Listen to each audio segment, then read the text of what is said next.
Assalamualaikum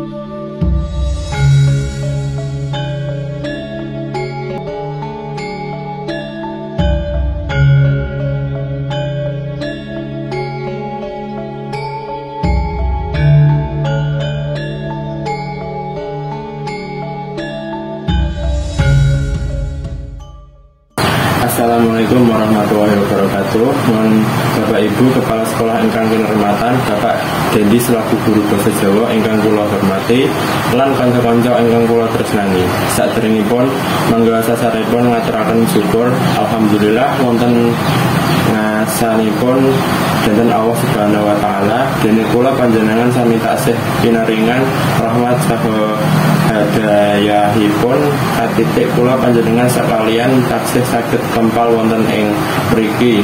Kula badhe ngaturaken satunggal tema yaitu lingkungan sehat ing sekolah.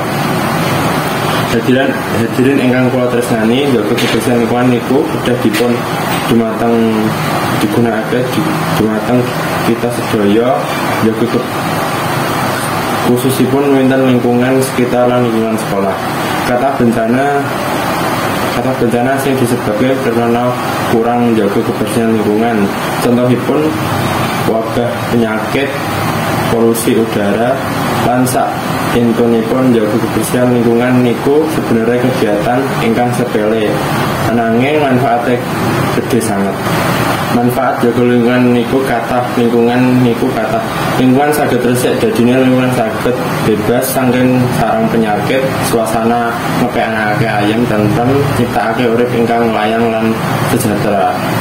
Hadirin ingkang kula tresnani, salah sawijine cara lingkungan boten maringi bencana kangge kila yaiku jaga kebersihan lingkungan. Tegesipun kebersihan lingkungan ingkang selaras jawi lingkungan kang layak kangge dipanggoni menungsa lan kesehatan menungsa saged terjaga amarganipun menika kita sedaya kudu jaga kebersihan lingkungan supados nyiptakake urip ingkang layang lan sejahtera. Hadirin ingkang kula tresnani, jaga kebersihan lingkungan punika salah sajining upaya ingkang utawa kangge nyegah aneka penyakit selaku murid ing SMK Wisuda Karya Kudus. Kebersihan lingkungan saged kita tumrapken ing lingkungan sekolah kita. Resik kita ugi ingkang angsal dampak positifipun inggih punika KPM kados aman lan nyaman. Hadirin ingkang kula tresnani, mengolah kita sedaya sebagai warga lingkungan sekolah, saran-saran semangat anggenipun jaga lingkungan supados lingkungan kita nipun resik lan bebas sareng penyakit. Jaga lingkungan sekolah mulai saking hal cilik kayata piket kelas, piket halaman lan piket bersama sekolah. Ingkang terakhir besar harapanipun kula sak sampunipun kula pidato mengajak sedaya rencang-rencang supados semangat anggenipun jaga lingkungan sekolah kita. Minangka pidato singkat ingkang saged kula aturaken wiwit awal dumugi akhir kula nyuwun Pak angking pangapunten. Wassalamualaikum warahmatullahi wabarakatuh.